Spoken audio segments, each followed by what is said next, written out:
No meio da caatinga, o vento soprava de um jeito diferente naquela tarde. Não trazia poeira nem promessa de chuva. Trazia só silêncio. Um silêncio que Maria Bonita conhecia bem. O mesmo que precedia as emboscadas. Ou as mentiras, Lampião. Estava estranho fazia dias. Ficava muito tempo afastado do grupo. Não sorria como antes. Não chamava Maria para dançar perto da fogueira. Às vezes passava a noite escrevendo bilhetes curtos que queimava logo depois. Às vezes saía antes do amanhecer com 2 cabras de confiança e só voltava quando o sol já tinha descido. Naquele dia, Maria o observava de longe. Sentado num tronco seco, ele afiava a peixeira com um olhar perdido. A lâmina já estava afiada, mas ele seguia, como quem precisa do som do aço para não pensar. Ela se aproximou devagar, parou a alguns passos. Virgulino, cê tá fugindo. De mim? Ele levantou os olhos, surpreso, mas rápido demais na resposta. Claro que não. Foi então que ela teve certeza. Maria nunca precisou de prova para sentir a verdade. O corpo falava antes das palavras. E o corpo dele gritava agora. Ela se sentou ao lado, sem pedir. Olhou para o mato, não para ele. O povo fala. Rosinha ouviu uns cochichos de feira. Dizem que tu andou por Recife com uma mulher de vestido azul. O silêncio veio seco, cortante. Lampião parou a peixeira no ar. O som da pedra cessou. Só se ouvia o canto de um sabiá distante, o mesmo que cantava quando Maria o conheceu. E se eu tivesse ido? Ele disse sem encarar Maria. Virou o rosto. Seus olhos não tinham lágrima, tinham faca. Tu me traiu, Lampião. Ele respirou fundo. Pela primeira vez em anos, não era o rei do sertão ali. Era só um homem encurralado pelas próprias escolhas. Foi um erro, um momento. Eu não sabia o que fazia. Maria riu. Riu sem alegria. Pois eu sempre soube. Cada passo, cada bala, cada beijo que dei em tu. Levantou-se, deixou a peixeira dele onde estava. Eu sou mulher. Não sou sombra, e se tu me traiu, Lampião, traiu mais do que a mim, traiu tua coragem. E foi embora caminhando em linha reta pelo sertão, como quem não olha para trás, por já saber o que deixará para morrer. Lampião ficou sentado. A lâmina brilhava no chão. Mas ali naquela tarde, quem sangrava? Era o silêncio. O nome dela era Alma, ou pelo menos era como se apresentava nas feiras, nas tabernas, nos becos de cidade. Diziam que tinha vindo do Recife, com olhos de maré cheia e sorriso que curava homem cansado. Era bonita, sim, mas o que chamava a atenção era o silêncio dela. Nunca perguntava nada, só escutava. Maria soube dela por Rosinha, que chegou com a voz baixa e os olhos inquietos. Eu vi Maria. Ela estava sentada na frente do cabaré de Dona Carminda. E os homens falavam que Lampião passou uma noite inteira ali dentro. Maria Bonita não piscou. Só ficou olhando o bordado que tinha nas mãos. Estava costurando há dias, mas naquele instante percebeu, não lembrava mais o que era. Nem para quem. Ela usava azul? Usava, vestido de linho, com fita no cabelo e um mapa dobrado no colo. A agulha caiu do tecido. Maria se levantou. Lampião estava longe naquele dia. Saíra cedo com Quixabeira e Véi da Serra, alegando que precisava visitar um informante nos arredores de Triunfo. Mas agora tudo se embaralhava. Os mapas, os sumiços, a frieza no olhar. Alguém estava puxando os fios de dentro. À noite, Maria sentou à beira do rio seco. O céu estava estrelado, mas ela não olhava para cima, olhava para o chão. E lá, perto de uma pedra, encontrou algo que não devia estar ali. Um lenço bordado com a letra A. Não era dela. Não era de Rosinha. E com certeza, não era de cangaceiro algum.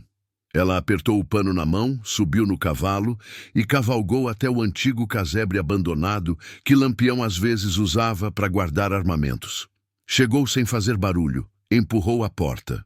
Estava destrancada e ali, sobre a mesa, viu papéis, mapas, nomes de coronéis aliados, anotações com rotas e horários. Mas o que doeu mesmo foi o bilhete rabiscado num papel fino. Querido, a próxima vez que vier, use a trilha do sul. Já deixei os homens posicionados. Você prometeu que seria fácil. Maria largou o papel. Suas mãos tremiam, mas seu olhar estava seco.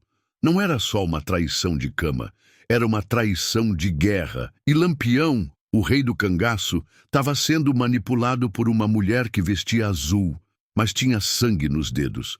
Foi na entrada da Vila de Serra Negra que Maria Bonita viu Alma pela primeira vez, com os próprios olhos. Vestido azul, chapéu de palha enfeitado com fita branca, sentada à sombra de uma figueira, com um caderno no colo e os pés descalços encostando na poeira. Não parecia nervosa, não parecia surpresa. Parecia esperar. Maria desmontou do cavalo como se pisasse em campo minado. Cada passo, uma escolha. Os dedos apertando o cabo da peixeira dentro do vestido. Mas ela não queria sangue. Ainda não. Queria resposta. Parou a 3 passos da moça. Tu é Alma? A mulher ergueu o rosto devagar. Os olhos eram calmos demais. Sou. Sabia que uma hora a gente ia se encontrar? Alma sorriu. Um sorriso fino, medido. Sabia, mas achei que seria ele quem viria primeiro. Maria Bonita cruzou os braços. O sol ardia no pescoço. O povo em volta parou para olhar, mas ninguém ousou interromper. Tu sabe quem eu sou? Sei. A mulher que ele diz amar. Maria assentiu com um meio sorriso, mas nos olhos não havia mais ironia. Havia guerra. E tu? É só a amante? Ou tem mais veneno nesse vestido do que parece? Alma fechou o caderno. Não tentou fugir. Não tentou mentir. Sou o que precisavam que eu fosse. Uma ponte, um laço frouxo, um veneno suave. Os coronéis me mandaram. Mas o resto foi escolha dele. Maria se aproximou mais. Agora estavam tão perto que o suor de uma podia ver o da outra. Tu deitou com ele? Deitei. E ele te contou os caminhos, os esconderijos, os nomes dos cabras? Contou. Tu ia entregar tudo? Alma respondeu, olhando direto nos olhos. Já entreguei. Maria respirou fundo. As mãos ainda apertavam o punhal, mas não sacou. Era pior do que esperava. Lampião não apenas a traiu. Ele vendeu o próprio bando sem saber. Virou-se de costas. Deu 2 passos. Parou. Voltou. Tu acha que ganhou? Alma ficou em silêncio. Maria se inclinou e falou baixo no ouvido dela. Pois agora reza para não ser eu quem ache tua próxima trilha. Montou no cavalo e partiu. Deixou para trás o vestido azul, a sombra da figueira e a certeza amarga de que o homem por quem ela matou fugiu e amou. Tinha se curvado diante de uma mentira bem contada. Mas o sertão, esse não perdoa traição 2 vezes, e ela também não. Maria chegou ao acampamento quando o céu já era carvão. O luar batia de lado nas barracas improvisadas, e os cangaceiros, que antes se agitavam ao ver sua silhueta, ficaram calados. Ela vinha sozinha, sem pressa, mas com o passo de quem carrega um mundo inteiro nos ombros. Lampião estava sentado à beira da fogueira. Como sempre, a peixeira ao lado, a cartucheira sobre os joelhos e os olhos baixos, como se já soubesse. Ela parou na frente dele. Não pediu licença. Não esperou saudação. Tu me traiu com a mulher. Eu vi e sei de tudo. Ele ergueu os olhos devagar. Não havia coragem neles, nem surpresa. Só uma tristeza amarga de quem cavou a própria cova com palavras doces demais. Maria. Cala. Ela tirou do bolso o bilhete que havia encontrado, dobrado, sujo, jogou no colo dele. Tá aí tua coragem, escrita com letra de vergonha. Ele não leu. Só apertou o papel entre os dedos como se tentasse apagar o que já tinha queimado por dentro. Ela era só uma distração. Eu fui fraco, mas nunca deixei de te amar. Maria riu. Um riso sem eco. Amor que vem de mapa, que entrega posição de bando, que confia mais no colo de uma espiã do que no peito de quem te segue até o fim do mundo. Lampião se levantou. Os cabras ao redor fingiram mexer em armas, em comida, em nada. Mas ninguém perdia uma palavra. A tensão cortava o ar como faca, passada em couro seco. Eu errei, mas fiz por desespero. Estava cercado, Maria. A pressão dos coronéis, a fome dos cabras, os soldados na trilha. E tu achou que deitar com uma mulher de vestido azul ia salvar tua pele?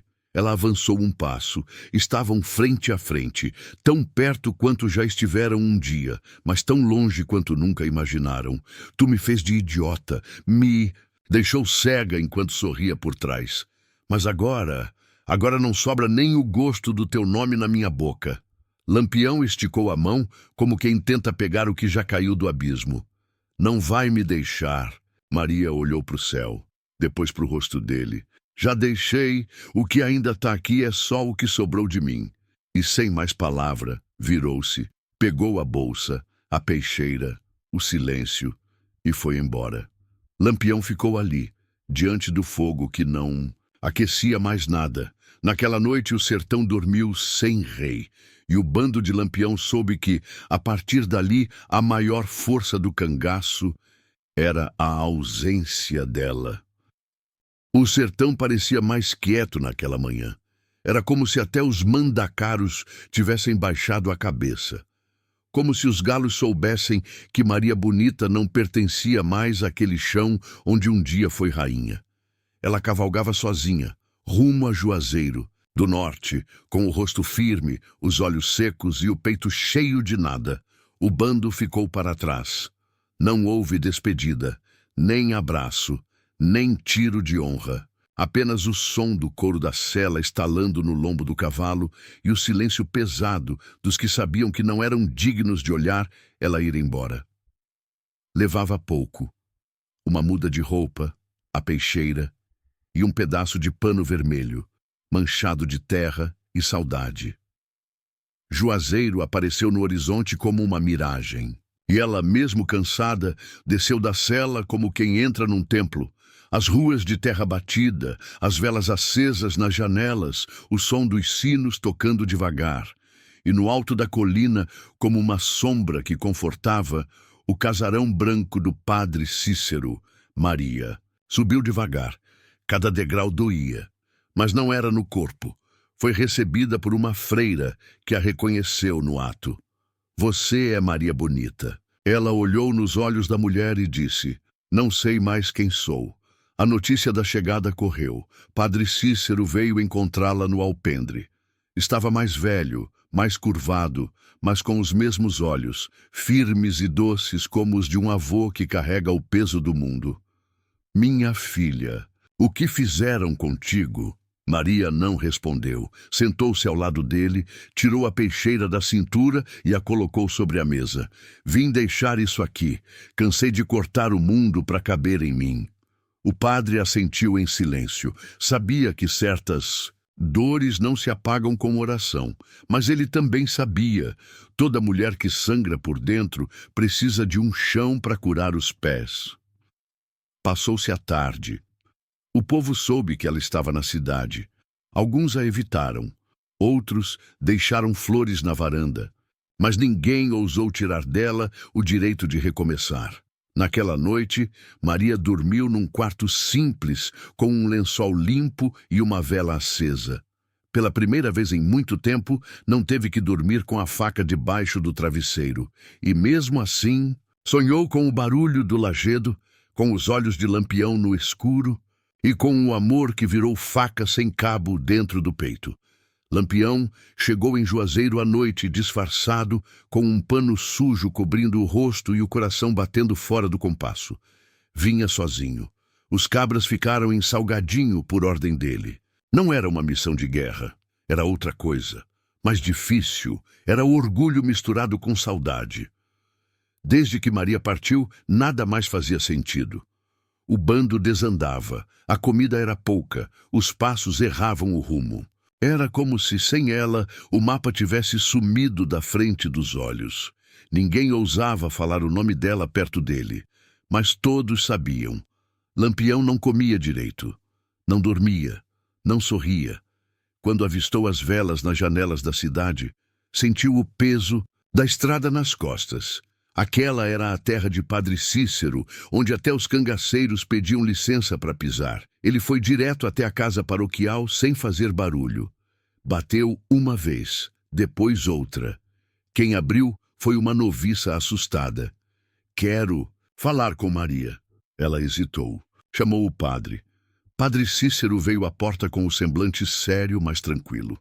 Olhou nos olhos de Lampião como quem vê além da pele. "Ela não é mais tua, Virgulino." Lampião abaixou o chapéu. "Eu só quero vê-la, ouvi-la, nem que seja para ela cuspir na minha cara." O padre ponderou. Depois deu passagem. Maria estava no quintal de frente para o terreiro, descalça, vestindo um vestido claro que batia no tornozelo. Cabelos soltos, mãos pousadas no colo. Não era mais cangaceira, não era mais companheira de guerra. Era outra. Lampião parou. Ela ouviu o passo. Não virou.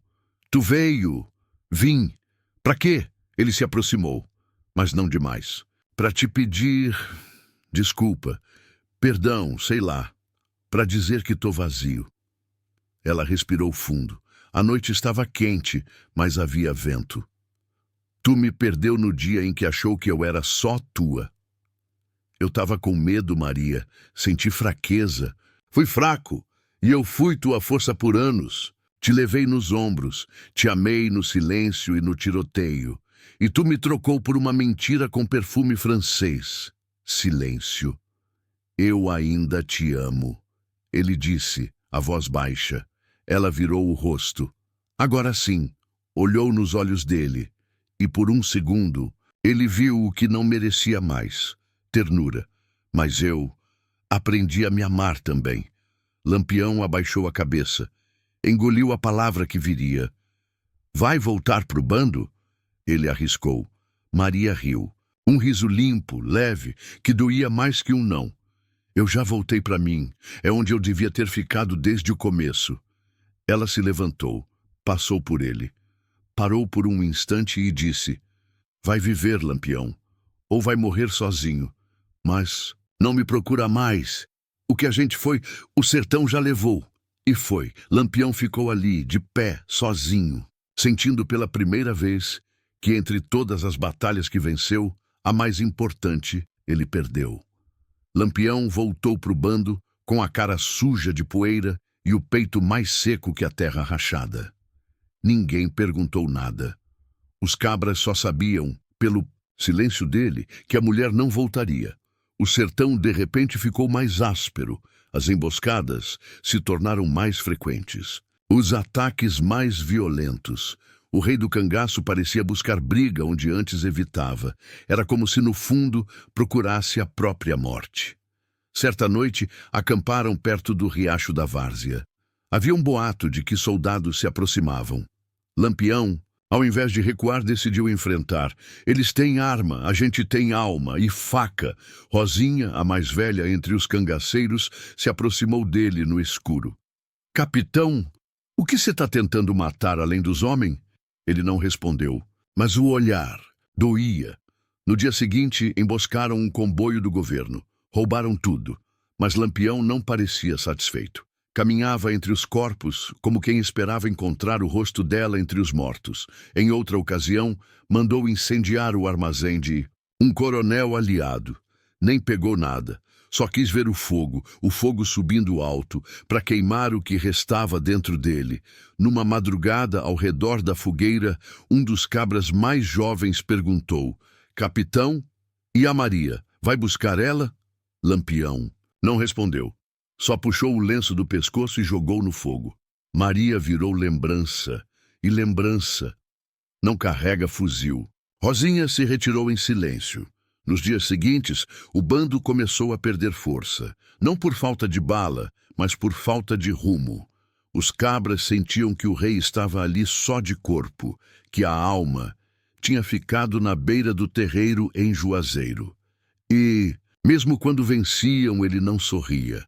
Mesmo quando matavam, ele não gritava, só seguia, cavalgando no meio da poeira, com os olhos perdidos e a mão no punhal. Até que um dia, parou o cavalo no alto de uma serra, olhou para o horizonte e sussurrou: "Que saudade de ser inteiro." Mas ninguém ouviu, porque naquela hora o vento soprava forte. Levava poeira, levava folhas secas, levava o eco de um amor que virou ferida sem cura. Era tarde, e o sol começava a cair por trás dos morros quando um rapaz chegou correndo ao acampamento. Sujo de estrada, olhos arregalados e uma notícia engasgada no peito. "Capitão, vi ela." Lampião, que limpava a arma com o pensamento longe, ergueu os olhos devagar. Quem? A Maria. Estava numa vila perto de São Pedro do Cariri, ajudando a parteira vestida de branco com um lenço vermelho no cabelo. O bando silenciou. Quixabeira parou de afiar a peixeira. Rosinha fechou a marmita sem provar. Ninguém ousou dizer nada. Lampião levantou como quem leva um tiro no escuro. "Tem certeza?" "Tenho. Vi com meus próprios olhos." Ela sorriu para uma criança. Parecia em paz. A palavra doeu mais do que o esperado. Paz. Coisa que Lampião não sentia há muito tempo. Naquela noite não dormiu. Ficou sentado com o rifle no colo, encarando o vazio. Pensava nos beijos roubados, nos planos feitos à beira da fogueira, nas conversas sussurradas entre uma emboscada e outra. Pensava em tudo que não volta. Ao amanhecer, selou o cavalo. Rosinha se aproximou. "Vai atrás dela?" "Não, para pedir volta, nem perdão." "Então para quê?" Lampião montou devagar. Para olhar e entender, partiu sem olhar para trás. A estrada até São Pedro do Cariri era longa, poeirenta e cruel. Mas ele ia sem fome, sem sede. Era como se cada passo do cavalo apagasse um peso nas costas. No caminho, cruzou com lavradores, com crianças brincando, com viúvas de silêncio no olhar. Todos o reconheceram, mas ninguém ousou impedir. Por quê? Até o sertão sabia que aquele homem não vinha em guerra. Chegou à vila no fim da tarde. Desceu do cavalo, ajeitou o chapéu e andou até a beira do rio, onde disseram que ela costumava ir toda tarde. E lá estava, de vestido claro, ajoelhada, na beira d'água, lavando panos. O lenço vermelho no cabelo, a postura ereta, o silêncio firme, como sempre foi. Lampião parou a alguns metros. Ela ainda não o tinha visto, e por um instante ele pensou em voltar, em guardar aquilo só para si. Mas os passos foram mais teimosos que o orgulho. Ela ergueu os olhos, e ali, entre o barulho da água e o canto de um pássaro distante, os dois se viram de novo, e o tempo parou. Maria continuou ajoelhada, mas as mãos pararam na água. O pano escorregou pelos dedos e boiou ao lado da pedra. Os olhos dela encararam Lampião como quem vê uma lembrança viva. Não havia raiva, nem surpresa, só um silêncio antigo, desses que amadurecem dentro da alma. Lampião tirou o chapéu. "Vim só para olhar e ir embora depois."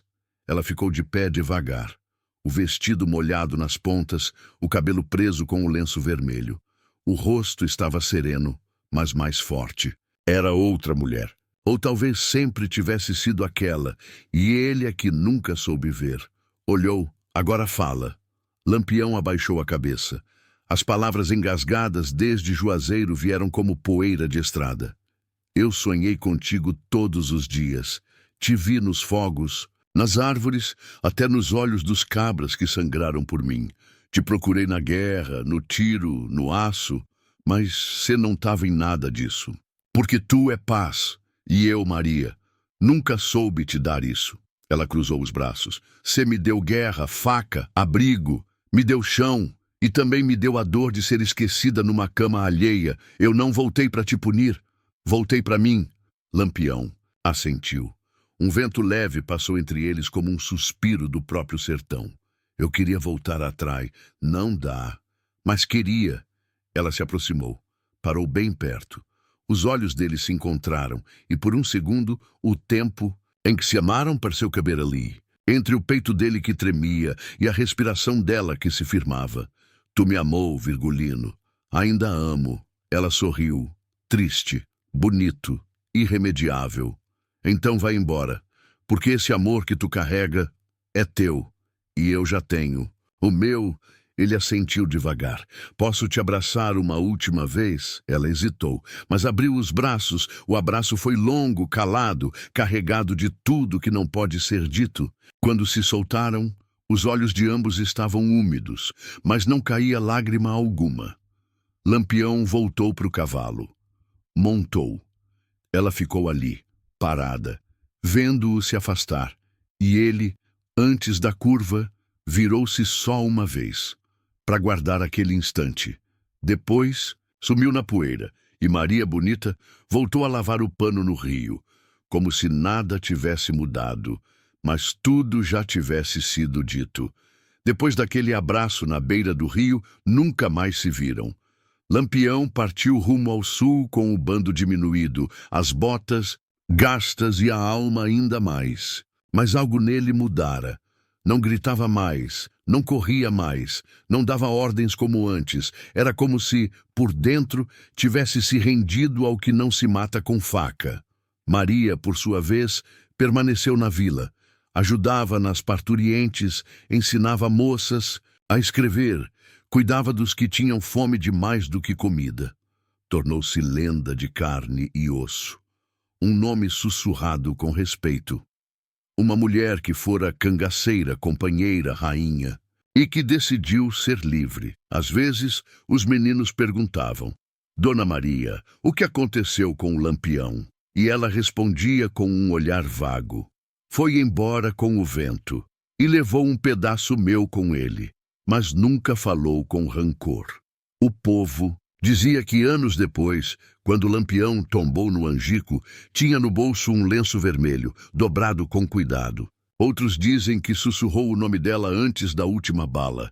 Ninguém sabe ao certo, mas o sertão sentiu, porque naquele dia o chão tremeu de leve, como se soubesse que um capítulo havia sido fechado, não com morte, mas com respeito. Maria ficou mais alguns anos em silêncio. Nunca se casou de novo, nunca se escondeu, apenas viveu, à sua maneira, com sua força, com sua história tatuada na memória do Nordeste.